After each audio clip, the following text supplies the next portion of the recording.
What is going on, everybody? Welcome to Dudes Who Bet Daily. We're back with the Halterman crew today. What's going on, guys? It's August 19, 2022. You guys went 2-0 yesterday. We are starting out hot here this week, 4-2 for the week, plus 4 units. Papa Dude, you're 2-0 for the week. Aaron and I both sitting at 1-1, but we each got 5-2 shots home. That helps out those units right there. So hopefully we can keep it hot. Papa Dude, how is your day going so far? Well, I've been up a long time, so that's good. I went for a walk, didn't fall down. So my brother's coming up here in just a minute, and we're going to have lunch, and so it's going to be a good day. Perfect. What a day! Oh, yeah. I'll be exhausted by 4 o'clock. I'm looking forward to hearing about your nap you're going to take this afternoon tomorrow. It's going to be a good one. Aaron Halterman, what are you up to, man? How's your day going? We got a nice card of Saratoga with a carryover. Listen, my day's going great. I'm giving our friend Patrick shit for stealing your bet right now as you guys are talking, but no, that's fine. Listen, it's a great day. A big carryover at Saratoga. Hell, it should have been after those 2 races to end that card. We talked about the stakes, and I said something dumb will happen in this. These horses are terrible, and it did, and then the next race was just as bad. So great day for Saratoga. Love this card today, actually. I think it's a really, really good card. I think we have fun. So, Kevin O says, giving singles in the carryover, you're damn right. We're going to give you a couple. Yeah, we are. We like a couple of different plays there, so I think that's definitely worthwhile. Before we jump into it, my bet is moving right now from a number perspective, so I'm going to go ahead and give out my best bet here. I'm going to take the New England Patriots first to 10 points, minus 135. Here's the quick reasoning. So if you can go run and bet this right now if you can, it is already starting to move. I think I just saw it on Bookmaker jump to minus 151 from minus 135. Here's the deal. 3 hours ago, Matt Rule, the coach of the Carolina Panthers, said he is starting the second and third stringers. So they came out with that information. The Patriots are starting their first stringers. Everywhere takes the game off the board. Goes from minus 2.5 to minus 5. The first half number goes from minus 3 to minus 5.5. They put everything back on the board. They didn't adjust the derivatives. They didn't change first to 10 or first to 15 points. Both of those are currently out there at minus 135, minus 120, minus 140, depending on your book. Go find these right away. The Patriots are minus 275 for the first half. If they win the first half, there is zero chance they do not get to 10 points first. That's sitting at minus 135. You're paying half, let's say 35 cents juice instead of 175 cents juice to get minus 10 on this one, or to first to 10 points. So if you can find it, go out there immediately. Play Pats first to 10 or first to 15 points. Right now, first to 10 is minus 135. First to 15 was minus 120 when the show started. It's moving quickly right now. So if you do have the opportunity to go get it right now. This is a mistake by the books, and it makes the derivative worthwhile here. So just want to throw that out quickly. Aaron, what do you think?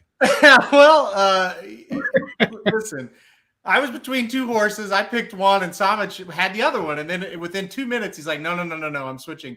And then he throws this one out. So this guy's the best at finding these situations. I can't remember the horse off the top. Oh, Maturea on Belmont Day. He was able to get her at a huge price because the books didn't, the fixed odds books didn't change when Echo Zulu scratched. And so that's what Somich does. He's on these. I don't know how he lives other than this, doing this.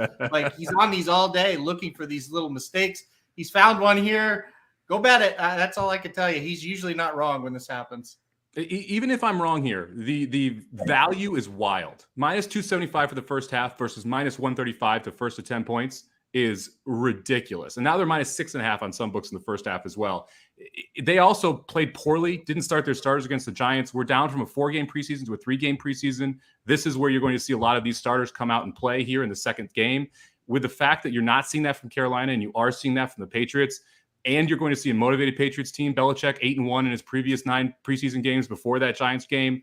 You're going to see a motivated Patriots team tonight. This is one of those where the number is just wrong. I would play this up to like minus 200, to be honest with you, although we can't give out minus 200 on the show. Papa Dude, what do you think? Aaron knows what I think.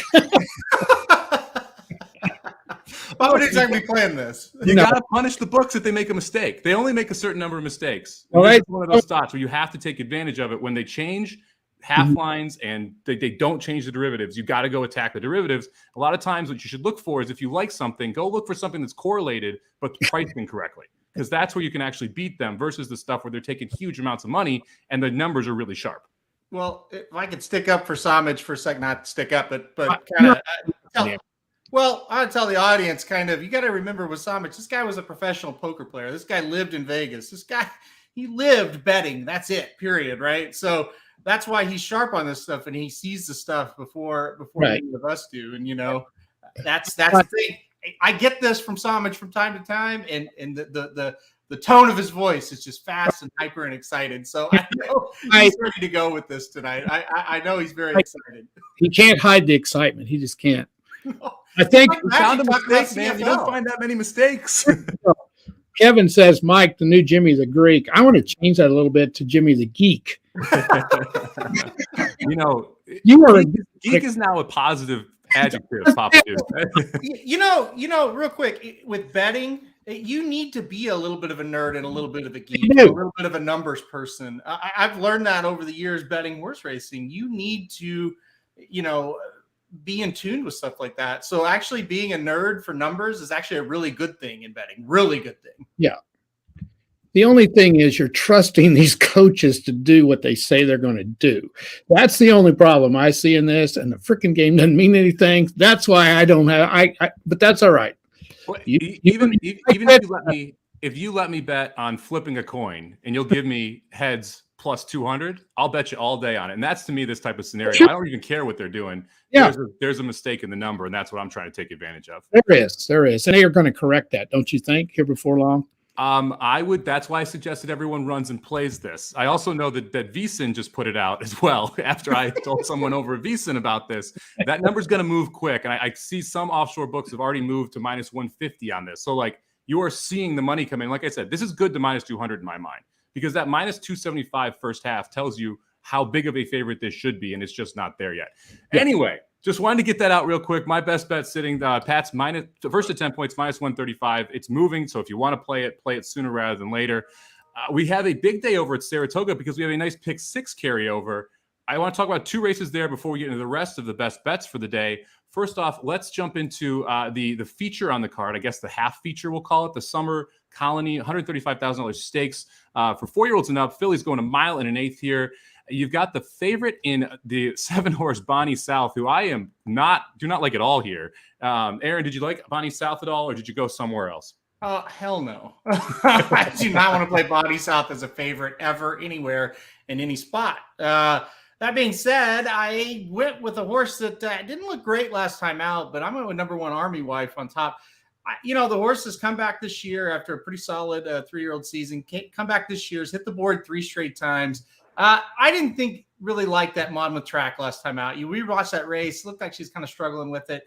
I think this is a much better setup for her today. I think she breaks, gets the rail, sits second behind the number 2, who I think gets the lead. I think she gets first run on those leaders there with a nice inside stalking trip. So I do think Army Wife's going to be tough in the spot. But it's one of those situations. You got a lot of horses, Bonnie South, Army Wife, horses like that have kind of taken, they dipped their toe in the water a little bit with the big timers and wasn't quite good enough.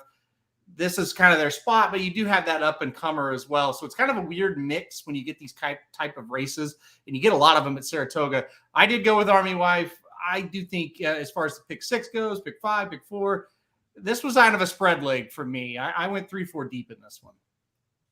Yeah, no, this is one where I don't think it's an open and shut case here. I'm not going to use Bonnie South. I did end up going 3 deep. Papa Dude, did you take a peek at this? Who did you like on top here? Here's the thing. When I get on here with you guys, I'm just totally out of my league. So anyway, I did look at it, and I'm proud to say I don't like Bonnie South either. So I feel really good about that. Good start. I'm interested to know how you feel about the McPeak horse in this. Obviously, the horse has been injured, I think. Hadn't run since March, I believe. Would you guys say that horse might be the best horse if it's healthy? I mean, it's won a lot of money, and it's been pretty good in some big races. Is kind of what I was looking at. But I can't pick. Something's wrong. The horse would have been running, right? I'm guessing we're coming off an injury here. And the other issue with the McPeak for me was every big race was at Churchill. This is one of those horses which seems to love Churchill Downs. And when shipping outside of Churchill, it kind of struggled. If you go to even the Keeneland race, this grade 1 spinster gets a 91 buyer, ends up running 5th. Runs once before at Saratoga. Yes, it was the Alabama, but finished 4th in a field of 7, lost by 10.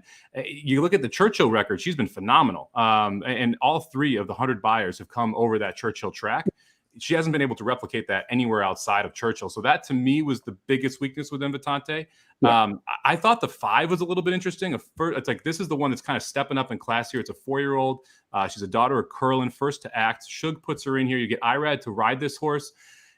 Look, Brittlehouse 2 back was a very, very good horse at Belmont. I believe that was one of the horses, Aaron, that you wanted to use as your best bet that we wouldn't let you because it went off at such a short price, winning at Saratoga last time out. Maybe you did have it. It was even money. One of the two. But it was one of those like surefire singles, I think it was last weekend over at Saratoga. So that loss 2 back isn't bad. The stretch out was good. This horse should want more distance, is on the upswing, and you're getting a decent price too. So I thought the 5 was a little bit interesting at price. Aaron, did you consider the 5 at all? Yeah, I have the 5 in the mix as well. For sure. I think that's kind of the up and comer, right? What's that? What's the name of the 5? The first to act. First to act. Yeah. That's the up and comer, right? That's the one that I was kind of trying to explain earlier, and I didn't mention the name, but that's the one that's kind of the new shooter to the group. That was a really nice win last out, no doubt about it.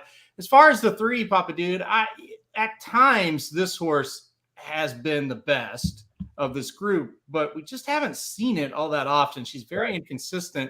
I don't know if you remember, we watched this horse live one year in the Remington Park Oaks, if you remember that or not, but she came down there and won. But this is the type of race she wins, but the inconsistency is definitely there with this one. And the layoff, that's an issue.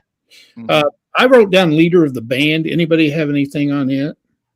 I would much rather take leader of band than I would Bonnie South out of that race at Monmouth. I thought leader of the band had a worse start, kind of veered in at the start, lost a length. I thought Bonnie South actually had the race her own way and just wasn't good enough. So I would take leader of the band over Bonnie South. I don't love either of them in this spot, but I would take leader of the band first. Well, I always pick Army Wife, so I'm All right, let's jump back in the card a little bit. And we're bringing up this race not because it's a stakes race, but it is in the pick 6. And it was originally my pick as my best bet of the day here. And Aaron, I know this was one for you that you liked as well. So let's talk a little bit about the 2-horse Secretary of War, second-time starter out of the Jonathan Thomas barn. You got Manny Franco back aboard. Did finish 3rd behind Provision, the 9-horse, who's 5-2 in this spot. But Aaron, we both thought Secretary of War was the horse to play out of that race, has a better shot at taking a step forward, and you should get a decent price on. It's actually my single in the late pick 5. Secretary of War, talk a little bit about it, Aaron. Yeah, listen, we kind of like this horse on debut. You really like this horse on debut. It was 11-1, and I remember very well Maggie Wolfendale was raving about this horse in the paddock, and he ran extremely well. He didn't get the greatest trip. I don't think he got a great ride. I'll just throw it out there. And I just feel like this horse was one I circled personally after watching it that day and saying, look, he's probably going to run a lot better next time out. Here he is. He's in a spot where the first-time starters are not overwhelming. And you look at the ones that have ran, and they're not great. Yes, he has to turn the tables on the 9. That's good news for us that the 9's in this race, actually, in my opinion, because it helps your price. I think Secretary of War will not be the favorite because people will bet that 9, and I get why you would. But if you go back and rewatch the race, I think the 2 is the best horse out of the 2 and the 9 from the race previous. I really like it. I think we're going to get every bit of 3-1. It's a race where a lot of people are going to spread. So if you want to single and get aggressive, this is the horse to do it in the sequence. Yeah, and you look at the rest of the horses in that field. You got a couple out of the Rudy Rod Barney's 1 for 55 at this point. Weaver's got 2. McPeak's got 1. Timothy Hills, Derek Ryan, and Mike Maker. You know who I didn't say? Pletcher, Brown, Shug, Clement. There's none of these big-time turf trainers that you're getting in there. So I'm not as worried about a monster debuting as I would be if we had some of the major barns that are showing up there in race 6 too. So the 2-horse in race 6, one that we both liked a little bit. I do want to mention one more horse here earlier in the card. Lady Firefoot was one of my stable ups, 10-1 in the second race, got a tough trip first time out. I like her back coming here. That's a horse I think is a playable at a decent price here, race 2 at Saratoga. And if you want to check out the full video, check out YouTube Racing Dudes. We've got the stable up features. Lady Firefoot was one of those horses who's coming back today. All right, Papa Dude. Yeah. You're doing all this week, man. You're playing a dog here, and we were shocked by the way the route you took here. So tell us why you like my lovable losers, the Cubbies here. I've got an inside guy going here for me. Not even 13 yet, but the guy just, here's what I did this morning. I didn't even think he'd be up. And I texted him, and man, he fired it right back. I said, okay, here's what we got. We got Brewers Cubs tonight. Okay. We got Alan Ashby 2-10. He's better than that, but he's 2-10. He's 1-7 on the road. 15 runs, last 23 in the third innings. He's got a lot of potential, so they keep throwing him out there. Cubs are going with Keegan Thompson. I'm a little worried about him because he hasn't pitched well lately, but 9-5, 3.67, and here was the key for me, 6-2 at home. Cubs are playing well. If you're really keeping up with this, and not very many are, the Cubs are playing really well. I think they've won 7 out of 10, and they've really started to play a little bit. I just kind of like this as a long shot, and he and I are very cocky right now because we've got 2 in a row. So we're going to go the upset on this one. The other one we looked at were the Mets and the Phillies, and that's a toss-up game. And he liked the Phillies in that, and I did too. So we almost went that route, but my expert says stick with this one. He said Cubs, no doubt. So that's what I'm going with today. I like the cockiness here. Papa Dude's starting to feel himself, and I'm all about that. He's right. The Cubs 7-3 in their last 10, 5-5 for the Brewers. You're getting the better pitcher and the plus money, so you can't knock it too bad. I'm so shocked whenever you take the Cubs. That's just one of those teams we don't see Papa Dude playing very often, right, Aaron? You broke a cardinal rule. I know you said a million times, I don't play shitty teams. I don't play shitty teams. No, but they're playing good, and there's a little bit of difference here. And I don't like Milwaukee that well. I just don't. Well, listen, how can we argue with you? You're 2-0. You've got a pretty good record on the show overall. So, and I'm into it right now. I'm into it. I'm more in tune. I'm not just picking shit to get it done. I'm analyzing this, and I got my insider. So that's good to know. I'm feeling good about things. I really a call on his walk, and here we are with the confidence. I love to see it. You'll love to see it. All right, we got a send it in bet here. Magic, unfortunately, can't make the show, currently out with his kiddo, but he wanted to make sure he got a little CFL action in here. He's going with Edmonton. I have no idea what their mascot is. Plus 175. What was that? They're the Elks. There we go. Of course they're the Elks. Why wouldn't Edmonton be the Elks? So we're going to go with the Edmonton Elks plus 175 tonight up in the CFL. I'm not even going to try and break this down because I have no clue who they're even playing, but Magic also on his walk did all the research he could and ended up here with the Edmonton Elks plus 175. So I would mock this more, but he's like 5-1 in his last 6 bets in the CFL. So I'm not going to say a word. I'm just going to say go bet Edmonton plus 175. All right. Let's close it out with the other feature here. We're going to head over to Saratoga. Aaron Halterman, your best bet. One we disagree on, but I'm looking forward to this one. Who you got here? Wait a second. First of all, are they the Eskimos? I thought they were the Elks. Used to be the Eskimos, but I kind of think they might be the Elks now. I'm 99% sure they're the Elks, but anyway, maybe somebody can look that up as I talk about the surefire winner at Saratoga. I went to the last at Saratoga today, the number 3 Oxymore, and hopefully it doesn't make me look like an oxymoron. Listen, this horse I thought was fantastic on debut. Debuted actually for Adam Rice at Belmont Park. And you're thinking, Adam Rice, what? Well, he trains mostly at Presque Isle. That's where you're going to see him, day in and day out. But he brought this one up to Belmont, got Jose Ortiz to ride, and we always talk about that. A big-time jockey, small outfit, first-time starter, horse can probably run. Well, this one definitely could. Got to the lead, ended up winning that maiden race by 6.5. And you look at this race today, substantially harder, but now trained by Chad Brown. The horse was privately purchased. And I look at this and say, yeah, okay, None Hudson, pretty good. Appraise, pretty good. We've got some good horses in here for sure. I think Oxymoron is the speed of the speed in this spot. I think this horse gets out to the front. I don't think he looks back. I think if he just runs that maiden race, he wins here. So Oxymore, for me, the 3 horse. I know, Somich, all the things that I think are positives, you looked at it and thought they were negatives. So I'll let you take that away. Yeah, you see this at Keeneland a lot. You see it at New York right before Saratoga and for Saratoga, where you have first-time starters by smaller barns that are specifically looking to sell the horse, that crank them up to 120%, 110% first time out. They then sell the horse, and that horse generally doesn't run back as well second time out. If this was a 2 to 3 week turnaround, I would be 100% against Oxymore. The fact that you get 6 weeks in the Chad Brown barn makes me feel a little bit better about it. But these are horses that I generally try not to count on. I like the 4 None Hudson, who I think was bred for the turf, looked awesome at Keeneland, and then came back in the Tremont. It's dirt stakes for Wesley Ward, generally not where you want to see those type of horses. And again, None Never out of a Malibu Moon mare, to me, screams turf, and we've been on dirt twice. So I would expect a step forward there. I wouldn't be shocked if Oxymore wins. It's just one that I would want a little bit more than the 9 to 5 price on. Well, the deal is this is a tough race, and we don't try to come on here and give 1 to 5s, So there are going to be challenges. It's just like yesterday, Mexican Wonder Boy. There were challengers there, but that's why you got 5 to 2. I hope we get 9 to 5. If this 3 starts to get pounded, I'm going to feel sick about it. But look, I get what you're saying, but I do the flip side and say, look, if this horse can win by 6 at Belmont for Adam Rice. What can you do for Chad Brown? Yeah. Oh, yeah, I hear you. Yeah. What is he going to do for Chad? The only thing that scares me is Chad did enter the number 8 in this race. And to me, that's the danger, right? Yeah. So we'll see what happens with it. But I'll stick with the number 3 Oxymore in the spot. The only other knock on Oxymore, 5 horses have run back out of that race. None of them finished higher than 6th, and 3 of them went a mile and a 16th. So not a lot of horses that wanted to sprint were in that race where he dusted the field. But he dusted that field, and he went 22:44 doing it. So you would expect that he is going to be able to get the lead from that 3 post, which I think is exactly what you're looking for.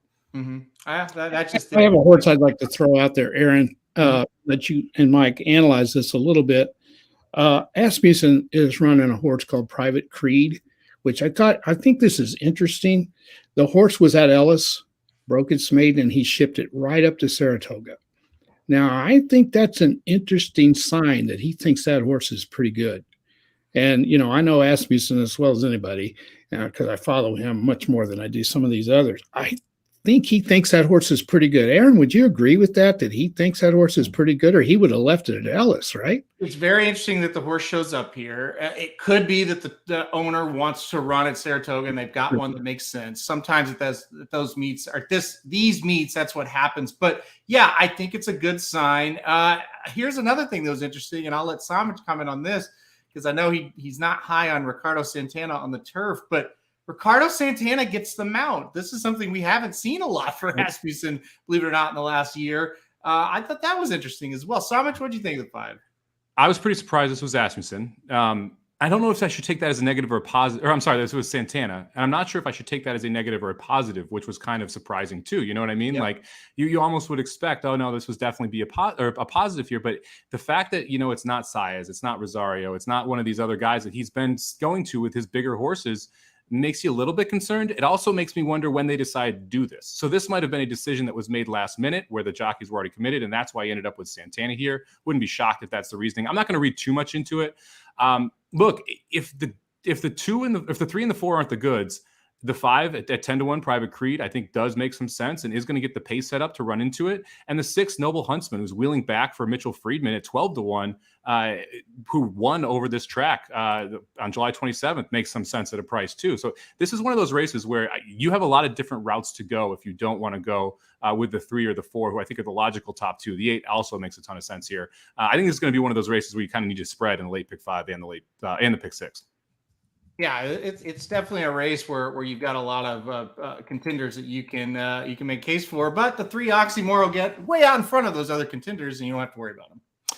For the people, so Tony A chiming in here, can't find first to 10. Right now it's on Bookmaker. It's also on Bet Online if you're looking at offshore books. Bovada does not have it up right now. I would take -1, -125 in the first quarter, because if they're -6.5 for the first half, that derivative is still incorrect.